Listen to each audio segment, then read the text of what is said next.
Hello everyone, so today I have a new VR headset. Let's talk about it. So here is my new VR headset.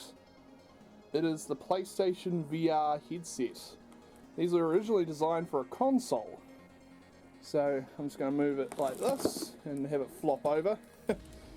I'm just going to curl this over because it's got my address and all that on. There we go, that's all censored now. There's just a bit of paper and plastic bagging and all that. It's got a lot of cables and cords and other such goodies. So you just rotate like this, so I got some light. I've got this display cable, nice. So that's the cable for connecting it to the computer. This is very important. This little guy plugs it into your computer. And this is the power supply for that. That's the cable for that, nice. And here's the actual headset. These controllers are absolutely impressively small. Okay, there's the Type-C port on them, they're real well in there. Wait. Yeah, that is different. Okay, so you've got your basic little trigger there for grip, and then you got the other trigger, joystick, button there for that sort of stuff, and then there's like the PlayStation logo as a button, square and triangle. The joystick feels alright, I think they're pretty cool. That's flashing that on, telling me that it's working. Okay, get that. Here's the actual headset. It's a little dirty, but this is a second-hand headset, so I'm not expecting everything to be all spiffy and clean. I'm expecting it to be a little rugged up and all that. So these do actually have headphones with a headphone jack. I've never seen anything quite like that before in terms of modern headsets. And I believe that's the microphone. Some other controls on this. I'm going to actually have to watch an install video on how to use this for installation, because I have never used a PlayStation VR headset before.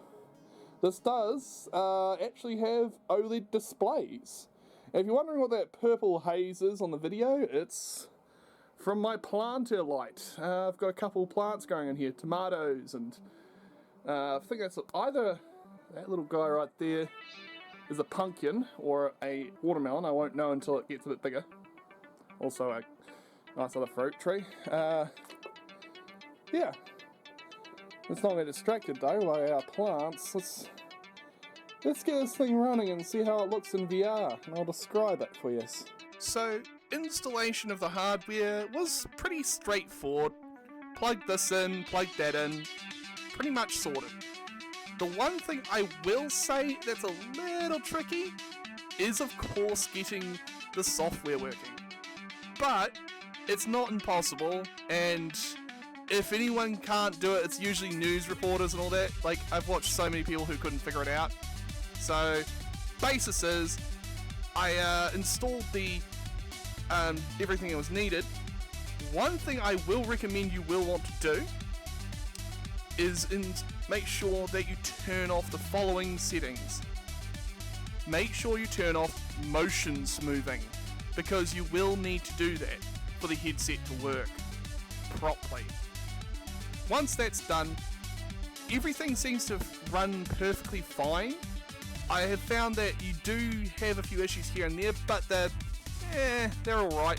Considering I got this headset for $400 second hand, that's an impressive bargain. Overall, this headset is a functioning quite good headset. This is. It's OLED display, so it's fairly nice resolution. It's got nice deep darks, and quite bright and vibrant. And the microphone, well, as you can hear, sounds pretty good. The controllers are different, I can tell you that much. This is just me just touching them just a tiny bit, like just resting my fingers without actually moving the triggers. The same with the grips, like that's impressive. So yeah, they're very sensitive. The joysticks seem to be quite nice in my opinion, and just touching those makes my thumbs wiggle. That's just me touching them. Overall, the PlayStation VR headset, okay, it's a decent headset if you don't want to touch anything owned by Facebook. Honestly, I would recommend this headset for anyone who just wants a PC VR headset that works. Yeah, they're okay. Anyways, you'll have a fabulous day and see yous around. Bye! Blah.